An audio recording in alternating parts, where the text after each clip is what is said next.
Tonight at 7, a bill allowing teachers to carry a gun is one vote away from becoming law. Hear from the sheriff and director of schools in Carter County. And we are looking at the possibility of maybe some storms into the area this evening. Where's the strongest potential? We'll track it in just a bit. Plus, Abingdon High School students had the chance to experience impaired driving. Hear why this demonstration was held when News Channel 11 at 7 starts now. You're watching News Channel 11 at 7, the team you can trust. We had a beautiful weekend and start to our work week, but that could change overnight for some parts of our region. Thanks for joining us this evening. I'm Ansley Daniel.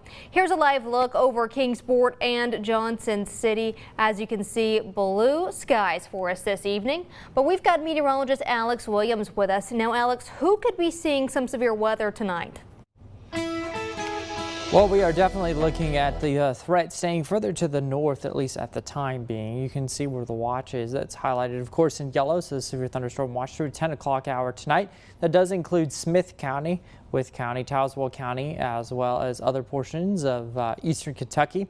And you can see that's where the lightning is. That's really where most central Virginia has been kind of the hot spot today. And a few storms even popping up across the mountains. But if we look outside our window, there's a look from the top of Buffalo Mountain. You can see actually a storm there in the distance kind of building up and flattening out. So still hitting some resistance in the mid-levels there, not allowing those storms to just kind of pop up and blow up. But we're looking at 79 at the airport right now. South-southwest wind at about 10. And yeah, it feels more like 81 degrees outside. So we actually have feels like a temperature that's even warmer than the actual temperature. So we're getting to that time of year. Scattered showers and thunderstorms expected across really a lot of the Commonwealth of Kentucky into parts of West Virginia into Southwest Virginia, as well as where the level 2 out of 5 is, level 1 out of 5 marginal risk across portions of Northeast Tennessee. Just really don't think we're going to see much of that. If anything, we get clipped by the western end of this front as it drops to the south. And it may not drop far enough south in order to kick off some of those storms. So we may actually stay storm-free, rain-free tonight, and then even into the day tomorrow, looking not exactly at the greatest threat for storms. Again, most of the storms right now to our south and to our east, and to our north and to our east as well. We'll track the details and when we can see impacts tonight in just a bit. Alex, thanks. In our top story tonight, a measure to arm teachers is one vote away from becoming law in Tennessee, and one local district says it's a policy that they're willing to consider. The law would require the head of both the school district and a local law enforcement agency to approve before any teachers could carry. In Carter County, both say that they would allow the teachers to carry guns if the school board supported it. If the Board of Education in Carter County supported that idea, then that's the direction we would go. If they want to adopt it, we'll be ready for it, and if they don't, we have officers in the schools. But either way, we're prepared to move forward with it. The law will require teachers to undergo 40 hours of training in school policing before they could carry in the classroom. Fraley said that he'd require Carter County teachers to complete their training with the sheriff's office. A Greene County School Board member has resigned as the Tennessee Bureau of Investigation confirms that it's looking into allegations against him. Tom Cobble stepped down from his role with the Greene County school system on Friday. In a letter, Cobble wrote that his health needs require his full attention and focus. The TBI confirmed to News Channel 11 that an investigation has been launched into Cobble for allegations made against him. But the agency would not confirm the nature of the allegations. Greene County Attorney Roger Woolsey released a statement on behalf of the school system. As this matter is under criminal investigation, we are not permitted to disclose any information within the school system's knowledge about the case. In our Crime Watch this evening, a Johnson City man has been arrested after allegedly pointing a gun at a police officer. The Washington County, Tennessee Sheriff's Office says deputies responded to a call around the 200 block of Fair Ridge Road saying that a man dressed in camo had pointed a rifle at the person who called 911. When law enforcement arrived, an officer from a different agency was met by Stan Mosley, who was pointing a shotgun at the officer. Mosley was arrested and charged with aggravated assault and aggravated assault on a first responder. High schoolers in Southwest Virginia got to experience the dangers of driving under the influence. Abingdon High School partnered with the Virginia Army National Guard and the Virginia State Police for an impaired driving presentation. Students had goggles that allowed them to experience what your vision is like when you are drunk. They then put them in a golf cart and let them drive around. Some of the kids just think they're invincible, and then when they put them goggles on, it makes them think really fast, like, oh wow, and it actually gives them an ability to see how bad it can really be.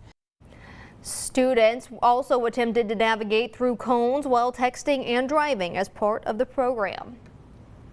Greene County has seen an increased interest in people wanting to start some kind of campground in the area, but the county planning department has to make some changes before they can welcome new campers.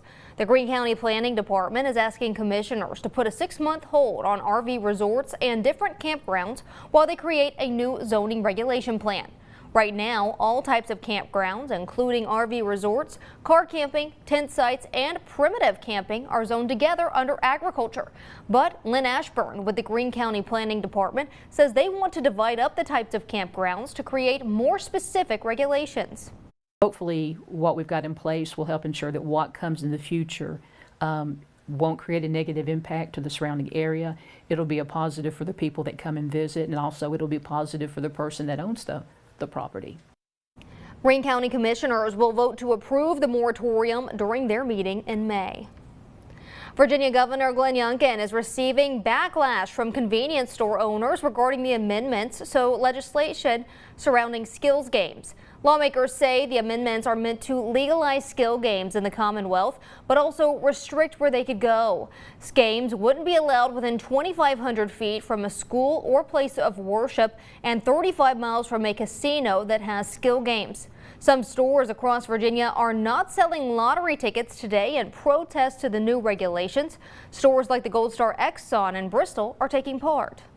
I'm telling them to read the sign, give their thoughts on it, and we'll go from there. We're hoping that the governor agrees with how we feel about it.